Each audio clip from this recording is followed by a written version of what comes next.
Лилия Закирова. Көңіл ярасы.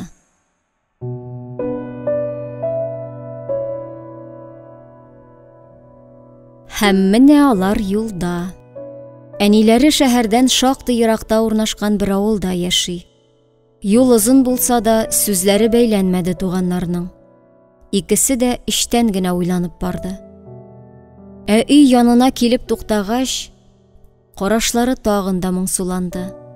Түбәсе җимерек, бер якка кыйшайган кичкенә генә иске йорт иде ул.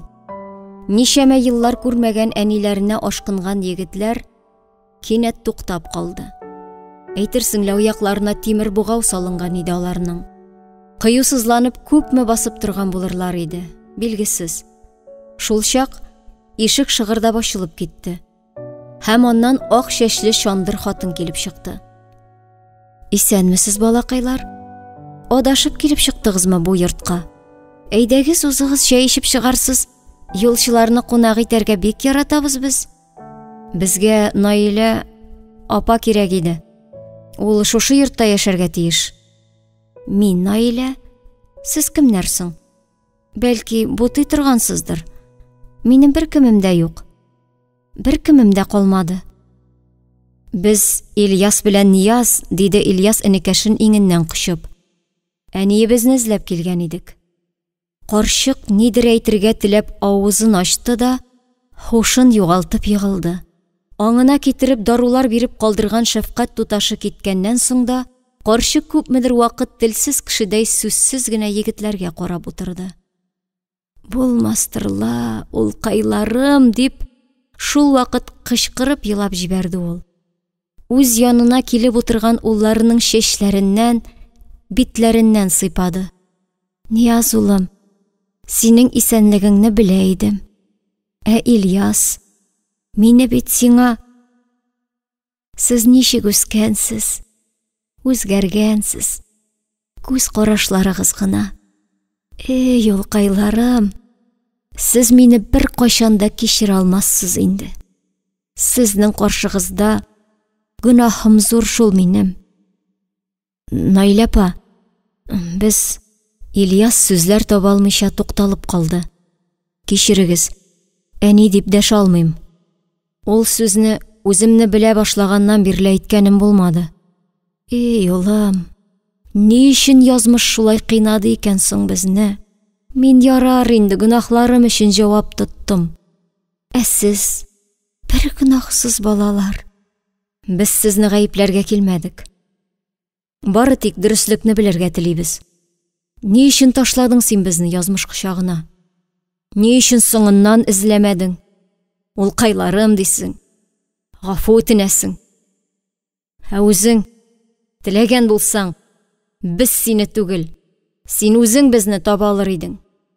Мин сезгә барысын да сөйләрмен. Барысын да. Ничек башларга гына белмим. Сезне эзләмәдем шул. Монысына да үзем гаепле.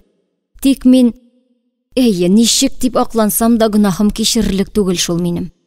Инде менә хәзер кичерә алмасагыз да исәнлегегезне белдереп, мине эзләп табуыгызга мең рәхмәт сезгә, улларым. Инде хәзер тынычлап үлә алам. Әтиегезне яратып кияүгә чыктым мин. Башта бик матур гына яшәдек. Әйбәт кеше иде мәрхүм. Тик бер начар гадәте бар иде. Эчсә җен алыштыргандай була. Кул күтәрүдән дә тайшанмый. Син күбрәк миңа охшагансың бит, Ильяс улым. Нияз әтисенә. Шуңа күрә әтиең сине яратып бетермәде. Аз гына шуклансаң да кызып китә иде. Төн уртасында өйдән качып чыгып, күршеләр ишеген каккан чакларыбыз да күп булды. Шундый көннәрнең берсе безнең тормышыбызның астын өскә китерде. Әтиегез кызмача кайтып кергәндә, мин 2 айлык Ниязны юындыра идем. Урамда зәмһәрир суык. Әле генә юындырган күкрәк баласын күтәреп урамга чыгып чабып булмый. Аны юрганга төреп караватка салган арада Ильясның үзгәләнеп кычкырган тавышы яңгырады. Мин тизрәк аш бүлмәсенә сезнең янга йөгердем. Анда Ильяс ялгыш әтисенең рюмкасын төшереп ватканда, куркуыннан шатка чүмәшеп, ике кулы белән башын каплаган. Әтиең сиңа суккан иде, күрәмсең. Синең елавың әтиегезне тагын да ныграк ярсытты. Ул яртылаш эчелгән шешәсе белән сиңа кизәнде. Калганын мин анык кына хәтерләмим. Кай арада кулыннан шешәсен тартып алганмын да әтиегезгә сукканмын. Ни эшләгәнемне абайлаганда соң иде инде. Шешә белән башына сугудан идәнгә ауган әтиегез сулыш алмый иде. Әйе, балалар, мин сезнең әтиегезне үтердем. Үзем теләп эшләмәсәм дә, кеше җанын кыйдым.